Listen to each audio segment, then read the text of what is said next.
Hello everyone, welcome back to Saksham family. और आज की वीडियो में मैं आपसे बात करूंगा आईसीजी के बारे में, यानी इंडियन कोस्ट गार्ड के बारे में।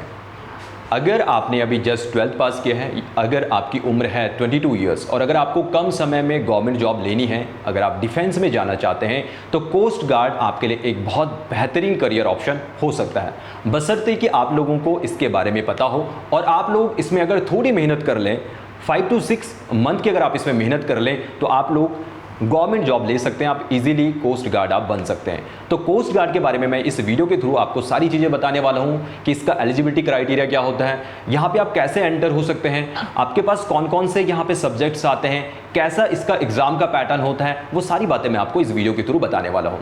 लेकिन उससे पहले मैं आपको सक्षम अकादमी के बारे में बता दूं। सक्षम अकादमी जो आज तक स्टेट लेवल कॉम्पिटिटिव एग्जाम में जिसने बहुत बेहतरीन परिणाम दिए हैं, डिफेंस के लिए भी यहाँ पे क्लासेस स्टार्ट हो चुकी हैं। तो आपका 15 मई से, यानी आपके पास अभी 10 to 12 डेज़ का आपके पास टाइम है। अगर आप डिफेंस में अगर अपना करियर बनाना चाहते हैं, अगर आप रेगुलर क्लासेस अटेंड करना चाहते हैं तो आप अकेडमी में आ सकते हैं और क्लासेस ज्वाइन कर सकते हैं। चलिए स्टार्ट करते हैं आज की वीडियो के साथ। आपको वो सारी चीज़ें मैं आपको यहाँ पे बताऊँगा। देखिए, अगर आपको कोस्ट गार्ड बनना है तो आपके पास यहाँ पे 3 टाइप्स ऑफ आपके पास वैकेंसीज होती हैं जहाँ पे आप जा सकते हैं। जैसे आपके पास जो फर्स्ट वन है उसे कहते हैं नाविक, जिसे आपको सिंपली जीडीबी बोला जाता है, जनरल ड्यूटी। सेकेंडरी आपके पास होता है नाविक डीबी ब्रांच, जिसे हम कहते हैं डोमेस्टिक ब्रांच। और थर्ड वन आपके पास होता है यांत्रिक। यांत्रिक का मतलब अगर आपके पास डिप्लोमा अगर आपने किया हुआ है इलेक्ट्रिकल, मैकेनिकल और इलेक्ट्रॉनिक्स, और लेट से मैं कह सकता हूँ आपके पास अगर इलेक्ट्रॉनिक्स एंड कम्युनिकेशन या टेली कम्युनिकेशन में अगर आपके पास डिप्लोमा है तो आप कोस्ट गार्ड के लिए एलिजिबल हो जाते हो। पहली बात, नाविक अगर जनरल ड्यूटी की मैं बात करूं, आप देखेंगे यहाँ पे आपके पास साइंस सब्जेक्ट भैया आपके पास होना चाहिए, फिजिक्स और मैथमेटिक्स आपके पास होना चाहिए। अगर आपके पास फिजिक्स और मैथमेटिक्स 12th क्लास में अगर आपके पास नहीं थी तो आप इसके लिए एलिजिबल बिल्कुल नहीं हो पाते हो। सेकेंडरी में बात करूं यहाँ पे नाविक डोमेस्टिक ब्रांच के बारे में, तो देखिएगा डोमेस्टिक ब्रांच के लिए आपको 10th पास चाहिए होता है। ये आप इसको सेम आप एज जैसे हमारे पास नेवी की कुछ पोस्टें होती हैं SSC MR, तो जैसे MR का जो काम होता है वो यहाँ पे आपका नाविक डोमेस्टिक ब्रांच वालों का वही काम होता है जो हमारा MR का काम होता है। ठीक, सेकेंडरी थर्ड में देखिए यहाँ पे अगर आपके पास यांत्रिकी अगर आपके पास जाना है एज अ इंजीनियर, आप इसे मान के चल सकते हैं, तो यहाँ पे आपके पास 10th पास होना चाहिए, साथ में आपके पास डिप्लोमा होना चाहिए। 10th पास का मतलब बहुत सारे बच्चे 12th पास करने के बाद भी डिप्लोमा करते हैं, तो वो लोग भी इसके लिए एलिजिबल हो जाते हैं। चलिए मैं यहाँ पे बात करूँ, देखिए यहाँ पे जो फॉर्म ओपनिंग डेट जो होगी बच्चा वो होगी जुलाई 2022। आपके पास अभी भी मई आपका चल रहा है, May is running, July June and July, आपके पास 2 महीने बाद इसके फॉर्म निकलने वाले हैं। ये जो एग्ज़ाम होता है आपका साल में 2 बार होता है। ऑलरेडी इसका एग्ज़ाम हो चुका है, जो आपका मार्च एंड में इसका एग्ज़ाम हो चुका है। अगेन आपके पास एक और अपॉर्चुनिटी आ रही है, जो यहाँ पे आपके जो फॉर्म होने वाले हैं, जो फॉर्म ओपनिंग जो डेट होगी इसकी जुलाई 2022 होने वाली है। जुलाई फर्स्ट वीक आप मान के चल सकते हैं, या जुलाई का जो मंथ होगा वहाँ पर आपके पास इसका फॉर्म निकलेगा।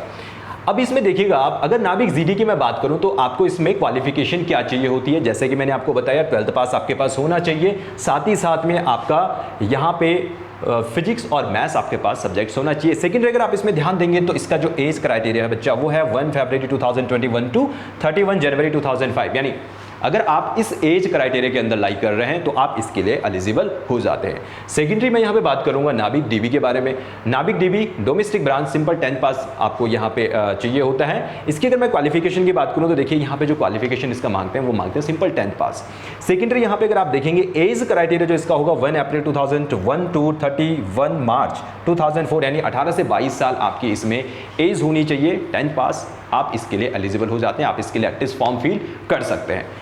थर्ड वन में बात करूंगा अगर यांत्रिक के बारे में, डिप्लोमा वाले जो बच्चे हैं, डिप्लोमा वाले बच्चों का सेम जो एज क्राइटेरिया होगा वो 18 to 22 ही होगा, मतलब 22 साल तक की अगर आप हो तो आप इसके लिए एलिजिबल हो जाते हो। सेकेंडरी यहाँ पे हम बात करेंगे, देखिए ध्यान दीजिएगा यहाँ पे एज रिलैक्सेशन के बारे में। अगर आप कैटेगरी से बिलोंग करते हो, अगर आप SC ST कैटेगरी से हैं तो आपको 5 साल का एज रिलैक्सेशन मिल जाता है। सेकेंडरी यहाँ पे बात करूँगा, यहाँ पे OBC नॉन क्रीमी जो लेयर्स होती हैं उनके लिए आपके पास 3 साल का यहाँ पे एज रिलैक्सेशन मिल जाता है। तो अगर आप इस कैटेगरी में बिलोंग करते हैं तो आपके पास 22 ईयर्स से भी आपके पास और मौका आपको मिलता है, आप यहाँ पे इन फॉर्मों को फिल करने के लिए एलिजिबल हो जाते हैं। चलिए और यहाँ पे बात करते हैं, देखिए यहाँ पे मैं अगर बात करूँ इसके सब्जेक्ट्स के बारे में कि आपके पास कौन कौन से सेक्शंस होते हैं जहाँ पे आपको फाइट करना होता है, कौन कौन से आपके पास यहाँ पे जो सब्जेक्ट्स होते हैं वो आते हैं। देखिए सबसे पहले मैं बात करूँ डीबी के बारे में, तो डीबी जहाँ पे मैंने बात की थी सिंपल, जहाँ पे आपको 10th पास चाहिए होता है। सिंपल 10 पास आपने किया है, तो यहाँ पे आपके पास ऑब्जेक्टिव टाइप का आपके पास पेपर होगा। और देखिए यहाँ पे जो सब्जेक्ट्स होंगे आपके पास मैथमेटिक्स, इंग्लिश, साइंस, जीके और रीजनिंग, ये आपके पास सब्जेक्ट्स आएंगे। यहाँ पे जो कैटेगरी बना रखी है मैथमेटिक्स में आपके पास 20 मार्क्स, इंग्लिश 15, साइंस 10 और जीके 5 और रीजनिंग में आपके पास 10 मार्क्स। ये आपका जो एग्जाम का पैटर्न है वो इतने इतने मार्क्स का आपके पास ये आने वाला है, ठीक है। और यहाँ पे जो इसका सिलेबस होता है वो होता है 10th लेवल का। अक्सर हम सोचते हैं यार कि इसका सिलेबस क्या होने वाला है, लेकिन 10th लेवल का अगर आपने साइंस, इंग्लिश, मैथमेटिक्स पढ़ी है तो आप इजीली मतलब इसे आप क्वालिफाई कर सकते हैं। सेकेंडरी अगर आप यहाँ पे देखेंगे क्वेश्चन इसमें आपके 60 होने वाले हैं, मार्क्स इसमें 60, और इसका जो टाइम पीरियड होता है बेटा वो होता है 45 मिनट, यानी 45 मिनट के अंदर आपको ये सारे क्वेश्चन करने होते हैं। चलिए सेकेंडरी में बात करूँ सेक्शन 2 की, जीडी के बारे में।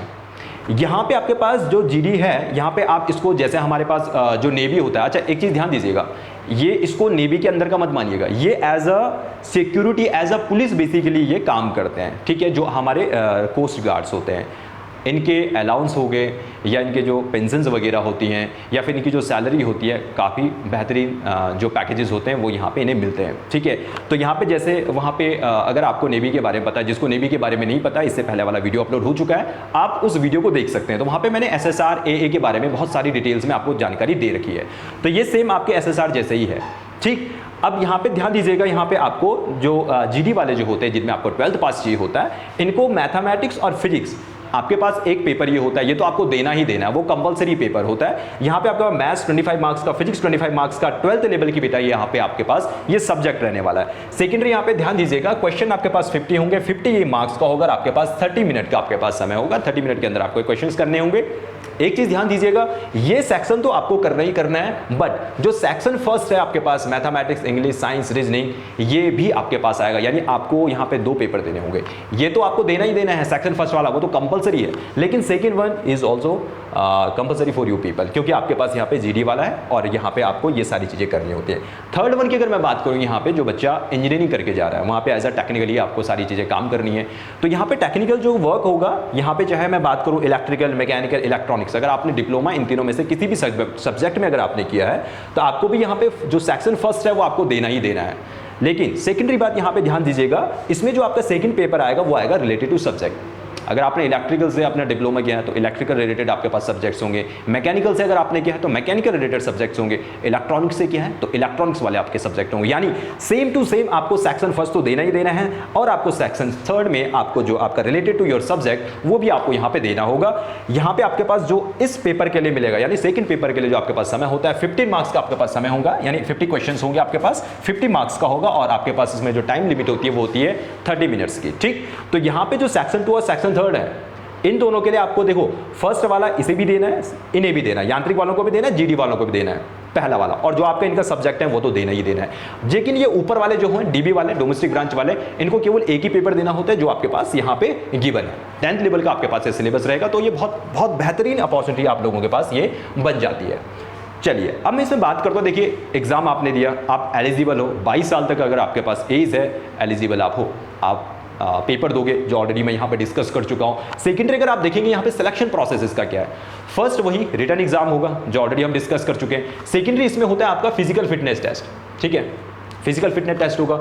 अब फिजिकल फिटनेस टेस्ट में भी सिंपल वही आपके 1.6 किलोमीटर रनिंग, अगर आप उत्तराखंड की पर्टिकुलर बात करो, अगर आप कुमाऊं रीजन से हैं या फिर आप गढ़वाल रीजन से हैं, फिजिकल फिटनेस में बच्चा हमेशा आगे होता है, ठीक है। आप लोग जो सिंपल जो आर्मी की भर्तियाँ होती हैं जीडी के लिए, बहुत लोग जाते हैं, बहुत वहाँ पे टफ मैं कह सकता हूँ फिजिकल होता है, उसमें भी लोग क्वालिफाई कर जाते हैं, लेकिन उसका एग्ज़ाम जो रिटन एग्ज़ाम है वो डे बाई डे वो भी अब टफ होता चला जा रहा है।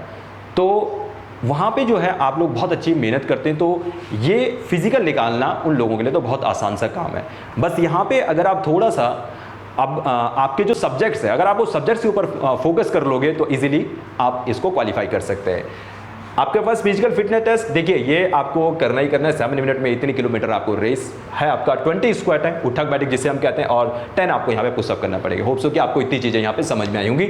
देखिए उसके बाद आपका होगा फाइनल मेडिकल टेस्ट होगा, INS चिल्का में ये होता है फाइनल जो आपका मेडिकल टेस्ट होना है, सिंपल सी बात है। और फाइनली आपके पास यहाँ पे होगा डॉक्यूमेंट सबमिशन, आपका डॉक्यूमेंट वेरिफिकेशन होगा, सबमिशन होगा, और फाइनली आपको यहाँ पे पोस्टिंग मिल जाती है।